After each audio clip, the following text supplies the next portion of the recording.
Hello parents, this is Mr. Golias talking.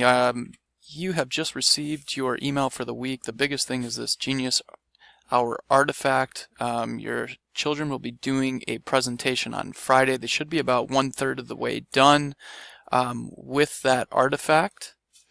So for that artifact, that would mean if they made an app or they are in the process, they should have found the website they're using. They should be underway. They should have the home page made.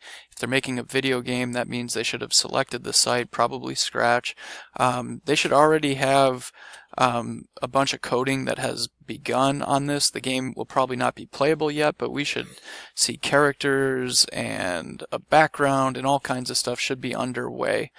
If they're making a video, there should be a full script that should be written out for Friday.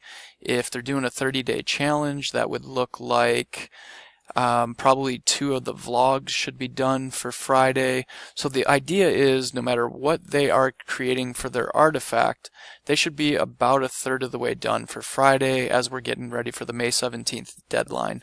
It will vary for 7th to 8th graders. The 8th graders in class are going to make a podcast, which you're looking at right now, and then my 7th graders are going to be making a screencast of the websites. However, the artifact is very similar between the 2 grade levels, and what is most important is that they are well underway. So please have those conversations with your children. There's some great questions in the email to ask them about. Also, the graphic designs, we're going to be wrapping those up pretty soon as well, so you can check in to see how they're doing. If you have any questions, please email me, and I'll be happy to get back to you. Thanks a lot.